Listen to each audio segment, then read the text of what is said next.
അപ്പം അങ്ങനെയുള്ള കൊളാബ് വരണം. പക്ഷെ അത്തരം ആളുകൾ ദിലീപേട്ടൻ കുറ്റക്കാരനല്ലാന്ന് വിധിച്ചിട്ടും കൊളാബ് അത് പണ്ട് ചെയ്ത ആൾക്കാരാണ്. ഇവരൊക്കെ ദിലീപേട്ടൻ വെച്ച് പണ്ട് ചെയ്ത ആൾക്കാരാണല്ലോ. കൈയെടുക്കാൻ വില്ലിങ് ആവുന്നില്ല. അതെന്തുകൊണ്ടാവാത്തതെന്നുള്ള ഒരു സോഷ്യോ പൊളിറ്റിക്കൽ സിനാരിയോ ഉണ്ടായിരിക്കാം. പുള്ളിക്ക് അഭിനയിക്കാൻ അറിയത്തുണ്ടല്ലോ. അല്ല ഇനിയിപ്പോൾ പണ്ടത്തെ ഫീൽഡ് ഔട്ടായ ഡയറക്ടേഴ്സ് ഇനിയിപ്പോൾ ചെയ്തിട്ടും കാര്യമില്ല. ഞാൻ പറഞ്ഞു ഇപ്പോഴുള്ള ഈ പറഞ്ഞ ഡയറക്ടർ സെറ്റ് ഓഫ് ഡയറക്ടേഴ്സ് അല്ലേ. ഇപ്പൊ അൻവർ റഷീദ് ഇപ്പം ദിലീപേട്ടൻ വെച്ച് പടം തയ്യാറാവും. അവിടെ എല്ലാവരും അവരുടെ ഒരു ക്ലോസ് സർക്കിളിൽ വെച്ചിട്ടാണ് കൂടുതലും കഥകൾ ആലോചിക്കുകയും. അപ്പൊ ആ സർക്കിള് എന്ന് പറഞ്ഞാൽ അതിൽ നിന്ന് വരുന്ന കോമഡിയും അതിൽ നിന്ന് വരുന്ന ഡ്രാമയും പരിപാടിയൊക്കെ തന്നെ ഇപ്പം വർക്കാവൂല. എങ്ങനെയെങ്കിലും പിന്നെ തള്ളിക്കയറ്റാന്നല്ലാതെ. ശരിയാണ്. അത് ജെന്യൂനായിട്ട് വർക്കാണ് ഒരു സിനിമ അത്രയും കളക്ട് ചെയ്ത് ഹിറ്റ് ആവണമെങ്കിൽ. തള്ളിക്കയറ്റിയാൽ ആ തല്ലിയ സർക്കിൾ മാത്രമേ ഹിറ്റ് ആവും, പബ്ലിക്കിനായിട്ട് ഹിറ്റ് ആവില്ല. ശരിയാണ്.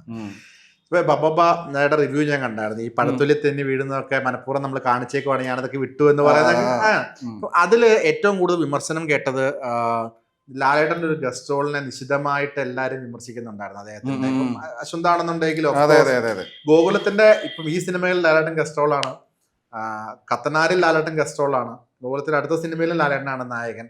ഇപ്പൊ മമ്മൂക്ക ഇപ്പൊ ചത്താപ്പച്ചൽ ഗസ്റ്റ് റോൾ വരുന്നത്. പക്ഷെ അതിനും ഒരുപാട് നെഗറ്റീവ് ആളുകളുടെ അഭിപ്രായം പറയുന്നുണ്ട്. ചത്താപ്പച്ചന് മമ്മൂക്ക വന്നത് ചിലപ്പോൾ സ്ലാങ് വൈസ് ആൾക്കാർ കണക്ട് ആയില്ലെന്നൊക്കെ പറയുന്നുണ്ട്. ഈ ഗസ്റ്റ് റോളുകൾ ഇങ്ങനെ ചെയ്യുന്നതില് കമ്മിറ്റ്മെന്റ്സ് കൊണ്ട് ചെയ്യുന്നതായിരിക്കും ഇവര്, അതെയോ ഇവർക്ക് ഇനി എന്ത് നോക്കാൻ കമ്മിറ്റ്മെന്റ്സാ, അല്ലാണ്ട് അങ്ങനെ എന്ത് നോക്കാതാണെങ്കിൽ ഇവർക്ക് എന്ത് ചെയ്തോളൂ. അതല്ല ഇപ്പം എനിക്ക് തോന്നുന്നു ഗോകുലം ഗോപാലൻ ലാലേട്ടനെ പർച്ചേസ് ചെയ്തെന്ന് എനിക്ക് തോന്നുന്നു. അതായത് കമ്മിറ്റ്മെന്റ്സ് അങ്ങനെയല്ല ഉണ്ടാവുന്നേ. ഇല്ലേ ബബ്ബയിലൊക്കെ ലാലേട്ടൻ തലവെക്കേണ്ട ആവശ്യം എന്താ, അത് കോമഡി വേഷം ചെയ്യാൻ വേണ്ടിയിട്ട്. അപ്പോൾ ഇത് സംഭവം എന്താ വെച്ച് കഴിഞ്ഞാൽ കമ്മിറ്റ്മെന്റ്സ് ഉണ്ടാവും. ചിലപ്പം മുൻപേ വേറെ പറഞ്ഞ ഡേറ്റ്സ് ഉണ്ടാവുമായിരിക്കും, അല്ലെങ്കിൽ എമ്പുരാന് ഇദ്ദേഹമാണല്ലോ ബാക്കപ്പ് ചെയ്ത്. അപ്പോൾ ഒരു പാലായിട്ട് അങ്ങോട്ടും ഇങ്ങോട്ടുള്ള രീതിയിൽ ചെയ്യുന്നതായിരിക്കും. പിന്നെ അതിൽ മമ്മൂക്ക ഫണ്ടിട്ട പടമാണ് എനിക്ക് വന്നത് ചത്താപ്പച്ച. അതിൽ മറ്റേ എക്സിക്യൂട്ടീവ് പ്രൊഡ്യൂസർ മറ്റേ പുള്ളിയുടെ ജോർജ് ഇല്ലേ, ജോർജ് ഏട്ടനാണല്ലേ. അതുകൊണ്ട് ഇതിന് ഹൈപ്പും പ്രൊമോഷനൊക്കെ വന്നത്. അപ്പോൾ ഇത്തരം സിനിമകൾ ചെയ്യുന്ന സമയത്ത് അതായത് ഇപ്പോൾ ഒരു കൾച്ചറുണ്ട്. ഞാൻ നമ്മുടെ ഭാഷയിൽ മാത്രമല്ല, വെറുതെ കുറച്ച് സമയം വന്ന് ഇപ്പോൾ അടുത്തിറങ്ങിയ ചിരഞ്ജീവിൻ്റെ പടത്തിൽ മറ്റേ നാഗാർജുന വെങ്കടേഷ് അവസാനം കുറച്ച് സമയം. ഇപ്പോൾ സൽമാൻ ഖാൻ മറ്റേ ഇതിൽ ലൂസിഫറിലുണ്ട്, ലൂസിഫറിൻ്റെ തെലുങ്കിലുണ്ട്. അപ്പോൾ ഇപ്പോൾ എല്ലാവരും ഇങ്ങനെ അങ്ങോട്ടും ഇങ്ങോട്ടൊക്കെ സഹകരിച്ച് പോകുന്നുണ്ട്. കന്നഡത്തിലും ആ ട്രെൻഡ് ഉണ്ട്. ഉണ്ട്. അപ്പോൾ ഇപ്പോൾ ഇതിൻ്റെ ഒരു സ്കെയിൽ ഒരു ഗ്രാഫ് ഇവരെങ്ങനെയാണ് സെറ്റ് ചെയ്യുന്നത്, പടം ഇങ്ങനെ ഒന്ന് സെറ്റ് ചെയ്ത് വന്ന് അവസാനം ഒരു കിടിലൻ ക്യാമിയോ ഓട്ടോമാറ്റിക്കലി ഒരു ഹൈപ്പ് കയറി. അപ്പോൾ ആ ഒരു കൾച്ചർ നമ്മൾ അഡോപ്റ്റ് ചെയ്തിട്ട് ഇവിടെ ഈ പരിപാടി കാണിക്കുന്ന. പക്ഷെ ബബ്ബ പോലത്തെ സാധനമൊക്കെ അയ്യോ ഈ ആ പാട്ട് ഒരുപാട് വിമർശനം കേട്ടായിരുന്നു. എൻ്റെ ഓഡിയോ ഇറങ്ങിയപ്പം ഹൈപ്പ് കയറി. പക്ഷെ തിയേറ്ററിൽ കണ്ടപ്പം അതിനോട് അത്ര ഒരു പ്രശ്നമായിട്ട് ഫീൽ ചെയ്തു. എനിക്ക് പേഴ്സണലി തിയേറ്റർ കണ്ടപ്പോൾ അത്ര വലിയൊരു പ്രശ്നമായിട്ട് ഓഡിയോ മാത്രം കേട്ടപ്പോൾ ഒരു പ്രശ്നം തിയേറ്ററിൽ കേട്ടപ്പോൾ ഫീൽ ചെയ്തില്ല. തോന്നിയായിരുന്നോ? എനിക്കത് പാട്ട് മാത്രം കണ്ടപ്പോൾ വലിയ പ്രശ്നം തോന്നി. തിയേറ്ററിൽ കണ്ടപ്പോൾ എനിക്ക് ഭീകര പ്രശ്നമായിട്ട് തോന്നി. ഞാൻ നിങ്ങളെ ഓപ്പോസിറ്റ് എനിക്ക് തോന്നി. കാരണം എനിക്ക് ക്യാരക്ടർ കണ്ടവിടെ മടുത്തുപോയി, ജീവിതം വെറുത്തുപോയി. പിന്നെ ആ ക്യാരക്ടർ പിന്നെ ഈ ഡാൻസ് കൂടി കളിച്ചപ്പോൾ അത് എന്ത് കോസ്റ്റ്യൂംസ്, ലാലേട്ടൻ്റെ കോസ്റ്റ്യൂംസ് ഭയങ്കര മോശം, മോശം, എല്ലാം മോശം. അതിൽ ഫ്രെയിം വെച്ചാൽ മോശം. അതിൽ രാവണപ്രഭുവിലെ സീൻ റീക്രിയേറ്റ് ചെയ്യാൻ നോക്കി, ഇങ്ങനെ മറ്റേ കൈ പിടിച്ചിട്ട് ഇങ്ങനെ ആക്കുന്നേ. ഒറ്റ എക്സാമ്പിൾ പറയാം, രാവണപ്രഭുവിൽ രഞ്ജിത്ത് ക്യാമറ വെച്ചേക്കുന്ന ലോ ആംഗിളിലാണ്. അപ്പോൾ ലാലേട്ടൻ്റെ ആ ഒരു സാധനം നമുക്ക് വരുന്നുണ്ട്. ഇത് പുള്ളി ക്യാമറ മുകളിൽ കൊണ്ടുവച്ചിട്ട് ലാലേട്ടൻ ഇല്ല ഫ്രെയിമിൻ്റെ മുകളിൽ ഇത്രയും സ്പേസ് നിങ്ങൾ എടുത്ത് നോക്കിയാണ് ഇങ്ങനെയുള്ള ലാലേട്ടൻ. അപ്പോൾ അത് ഡയറക്ടർക്ക് പ്രശ്നമല്ല, ലാലേട്ടന് മാത്രം പ്രശ്നമല്ല, മേക്കിംഗ് പരിപാടിയൊക്കെ പാളിയിട്ടുണ്ട്. പിന്നെ റീക്രിയേറ്റ് ചെയ്ത് നോക്കുന്നൊക്കെ അത്രയും സെറ്റായിട്ട് ചെയ്യില്ലെങ്കിൽ ജസ്റ്റ് ഓപ്പോസിറ്റ് എഫക്റ്റ് ഉണ്ടാവും. ഈ മോഹൻലാൽ അല്ല ലാലേട്ടൻ മമ്മൂക്ക ഇവരെ ഈ 1-to-1 പോലെ അശ്വന്തിനെ ഒരു ഇന്റർവ്യൂ ചെയ്യാൻ കിട്ടുമെന്ന് വെച്ചു ഒരു സിറ്റുവേഷനിൽ എന്തായിരിക്കും ലാസ്റ്റ് പറയുന്നത്, കൺക്ലൂഷനിൽ എന്തായിരിക്കും പറയാൻ ഉദ്ദേശിക്കുന്നത്? അവരോ അല്ല അശ്വന്തോരോട് ഒരു കാര്യം. ഇപ്പം നോർമലി ഇതുപോലെ കുറെ ക്വസ്റ്റ്യൻ ചോദിക്കും, ഇത്രയും റിവ്യൂ ചെയ്ത് അവർ ഇത്രയും നിശിതമായി വിമർശിച്ചതും സപ്പോർട്ട് ചെയ്യേണ്ട ഒരു റിവ്യൂവർ എന്ന നിലയിൽ അവരോട് ഒരു അശ്വന്തിന്റെ എന്തെങ്കിലും ഒരു സ്റ്റേറ്റ്മെന്റ് പറയാനുണ്ടെങ്കിൽ എന്തായിരിക്കും പറഞ്ഞ് അവസാനിപ്പിക്കുന്നുണ്ടാവും? നത്തിങ് പേഴ്സണൽ, എല്ലാം സിനിമയെ ബേസ് ചെയ്തിട്ട് മാത്രമേ ഞാൻ പറഞ്ഞുള്ളതാണ്, അല്ലാതെ രണ്ടാളുടെ ഹ്യൂജ് ഫാനാണെന്നുള്ളത് ഞാൻ പറയും. അങ്ങനെ പറയാം. അതെ അതെ ഓക്കെ. അല്ല ഞാൻ ചോദിച്ചതാ. ഈ റിവ്യൂ എന്ന് പറയുമ്പോൾ റിവ്യൂ ബോംബിംഗ് എന്ന് പറഞ്ഞ വാക്കൊക്കെ ഉണ്ട് ഇപ്പം. അപ്പൊ അതിനെതിരെ ഒരു കേസൊക്കെ പല കേസുകളും അശ്വന്തിനെതിരെ വന്നിട്ടുണ്ടെന്ന് പറഞ്ഞാൽ ആ കേസിന്റെ ഇപ്പോഴത്തെ അവസ്ഥ എന്താ? കേസ് അവിടെ ഉണ്ട്, അത് പിന്നെ അതിന്റെ പ്രോഗ്രഷൻ അറിയില്ല. പിന്നെ വിളിയോ അല്ലെങ്കിൽ നോട്ടീസോ ഒന്നും വന്നിട്ടൊന്നുമില്ല.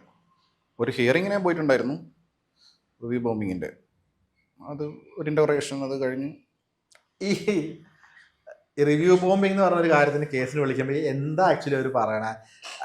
ഇപ്പം അല്ലല്ല, അത് ആക്ച്വലി അത് മീഡിയ ക്രിയേറ്റ് ചെയ്തൊരു സാധനമാണ് റിവ്യൂ ബോംബിംഗ് എന്നുള്ളത്. അത് കോടതി പറഞ്ഞിട്ടുള്ള സംഭവം ആക്ച്വലി എന്താ വെച്ച് കഴിഞ്ഞാൽ പണം വാങ്ങി റിവ്യൂ ചെയ്യരുത്, പണം വാങ്ങി ബ്ലാക്ക് മെയിൽ ചെയ്യരുത് എന്നുള്ളതാണ് കോടതി. അങ്ങനെ അതാണ് സ്റ്റേറ്റ്മെൻറ്റ്. ബ്ലാക്ക് മെയിൽ ചെയ്യരുത്, ബ്ലാക്ക് മെയിൽ ചെയ്യരുത്. അതായത് നിങ്ങൾ ഇത്ര 5 ലക്ഷം രൂപ തന്നില്ലെങ്കിൽ ഞാൻ നിങ്ങളെ പടത്തെ നെഗറ്റീവ് പറയും.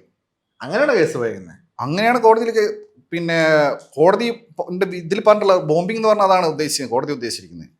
മീഡിയ അത് എല്ലാ റിവ്യൂ ബോംബിംഗ് ആയിട്ട് അങ്ങ് എസ്റ്റാബ്ലിഷ് ചെയ്ത്. ഞാനിത് നേരിട്ട് പോയിട്ടുള്ള ആളല്ലേ, അദ്ദേഹം പറയുന്നത്. റിവ്യൂ ചെയ്യരുതെന്ന് കോടതി എങ്ങനെ പറയാ? റിവ്യൂ ചെയ്യരുതെന്ന് പറയാൻ പറ്റില്ലല്ലോ, അത് നമ്മളെ മൗലിക അവകാശമല്ലേ.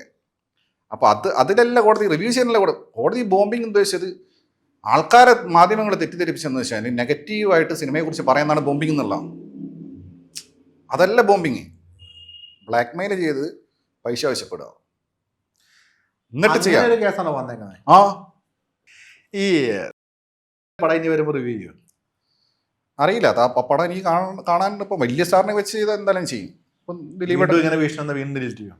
ഇല്ലില്ല, ദാറ്റ്സ് ഓൾ ഓവർ. അതില്ല, ജീവന് ഭീഷണി എന്നാലും ഇനി പിന്നോട്ട് പോകില്ല. ഇല്ലല്ല, ജീവന ഭീഷണി അല്ലെങ്കിലും ഉണ്ട്. അല്ലെങ്കിൽ എൻ്റെ ജീവൻ എപ്പോഴും ഭീഷണി ഉണ്ട്. ആരിൽ നിന്ന്? അതാരും ആവാം. അതെനിക്ക് ഇൻസൈഡ് റിപ്പോർട്ട് എനിക്കറിയാം. അല്ല, സിനിമ റിവ്യൂ ചെയ്തുകൊണ്ട് മാത്രം വന്ന ശത്രുക്കള്? അതെ അതെ അതെ, അല്ലാതെ ഞാൻ എന്താ പറഞ്ഞത് ചെയ്തേ?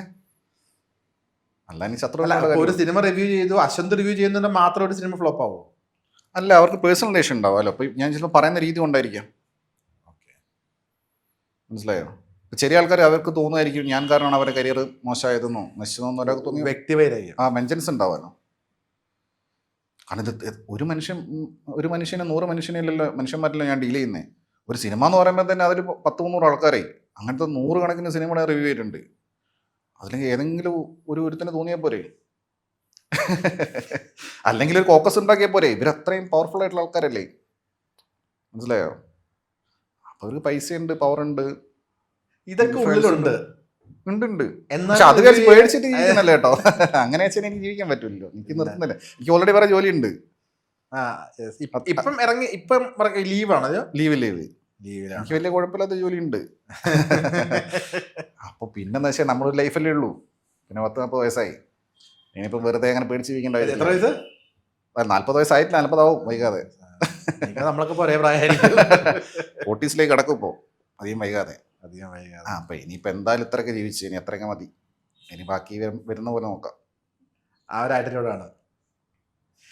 ഈ എപ്പോഴെങ്കിലും വീട്ടിൽ നിന്ന് പറഞ്ഞിട്ടുണ്ടോ ഇതിനാണ് ഇങ്ങനെ ചെയ്യണം, നല്ല ജോലിയില്ലേ?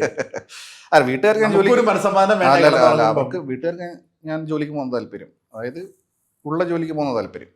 പക്ഷെ എനിക്കത് പോകുന്ന വലിയ താല്പര്യമില്ല. അപ്പം എനിക്ക് എൻ്റെ താല്പര്യമില്ല വലുത്, വീട്ടുകാരുടെ താല്പര്യമില്ലല്ലോ.